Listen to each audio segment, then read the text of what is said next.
Conaway. Thank you, Mr. Chairman. Mr. Geithner. Thanks for being here this morning. I've got an observation and a question, and let me get them both out, and then you can use the rest of the time in your response. You occupy one of the most important positions in this arena, and we need you speaking with the most credible voice possible in order to help lead this effort. I was startled when I heard your response to Mr. Posey. You went through a litany of things that have either turned the corner or looking like they're going to turn the corner. No, I didn't use those. I didn't use those. Well, words, let me finish. Let me finish. That's fine.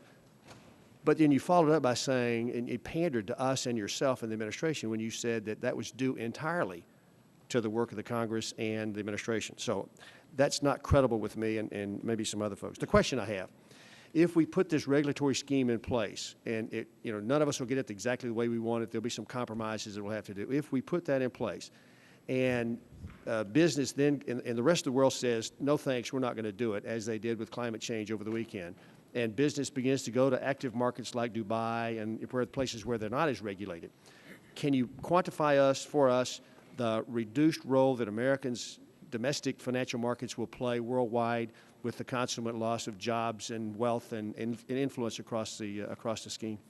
Congressman, I am very worried about that risk.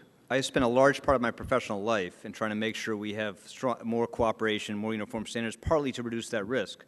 But my general view is that our system is stronger, has been stronger over time, where we were prepared to take a leadership role in strengthening protections for investors and providing greater protections against systemic risk. Where we got that right in the past, it proved to be a great competitive asset to our financial institutions and our markets in the past. So I think that basic philosophy should underpin what we do. But as you pointed out, because technology has made it much more easy for capital to move where standards are lowest, we have to do a much better job as we raise standards here in trying to bring the world with us.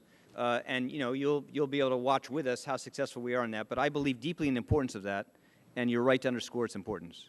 Well, I appreciate your recognition that there is some risks that if we don't in fact get it right, and even if we do get it right, we may have to collectively agree that that's a result that we're going to have to live with until the rest of the world can catch up. So thank you for being here today. I yield back.